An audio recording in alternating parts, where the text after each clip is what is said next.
রাস্তা অবরোধ, এক দফা দাবি। ছাত্ররা রাস্তা অবরোধ করে রাখছে। এখানে পুলিশ, আওয়ামী লীগ কেউ নেই, শান্তিপূর্ণ সমাবেশ হচ্ছে।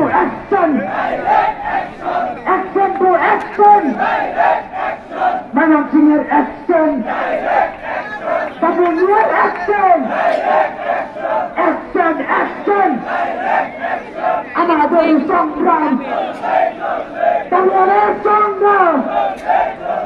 প্রিয় বন্ধুগণ, এখন আমাদের আন্দোলনের সাথে সাংবাদিক কথা বলবেন আমাদের সম্মানিত স্যার জনাব রুবেল স্যার।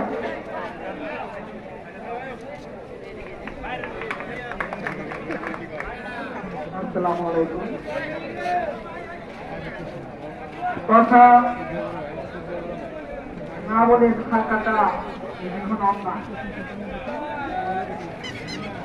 আজকে যে আলোচনাটা আমরা করতে যাচ্ছি এটি হয়তো অনেকেরই অজানা। যারা শিক্ষা ব্যবস্থায় জড়িত তাদের অবশ্যই জানা। দেশটি আজ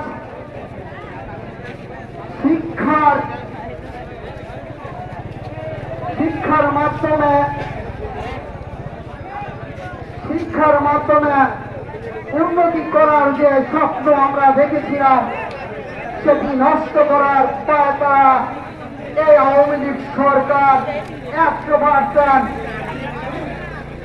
যে চেষ্টা করছেন সেটি হল শিক্ষা ব্যবস্থাকে সম্পূর্ণরূপে ধ্বংস করে দেওয়া। আমি অভিভাবকদেরকে একটি মেসেজ দিতে চাই, একটি বার্তা দিতে চাই। আজকে আমাদের কি হচ্ছে হয়তো আপনারা জানেন না।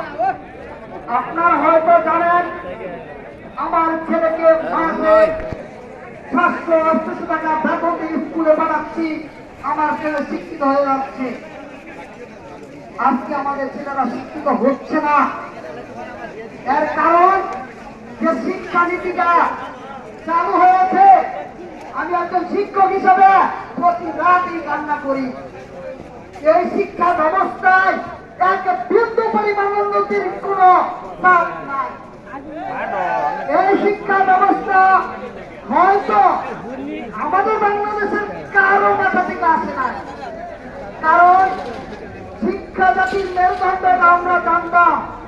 আমাদের মেরুদণ্ড ভাঙার জন্য কোন এক বৈদেশিক শক্তি আমাদেরকে ধ্বংস করার জন্য প্রথমে আমাদের শিক্ষা ব্যবস্থার দিকে হাত দিয়েছে। যে শিক্ষা ব্যবস্থাটা আমি আপনাদেরকে একটু খুলে বলতে চাচ্ছি সেটি হল এই শিক্ষা ব্যবস্থায় কোন মূল্যায়নের সুযোগ নাই। আজকে আপনার আমার বাচ্চারা স্কুলে যায়, 10 দিনে মিলে গ্রুপ করে, সেখানে একটা করে, সেখানে করার কিছু না। পরীক্ষা দেওয়ার সময় তারা 15 জন 20 জনের গ্রুপ করে রাখে। আমাদের শিক্ষকদের নির্দেশ হয়েছে বলে দেওয়ার জন্য, পরীক্ষা যাতে বলে দেয়। এবং আমাদের শিক্ষকদেরকে বলেছে আপনারা যদি না পারেন মোবাইলে ইন্টারনেট থেকে বের করে ছাত্রীদেরকে দিবেন। এর মানে কি আমাদেরকে শিক্ষা দেওয়ার উদ্দেশ্য আছে সরকার?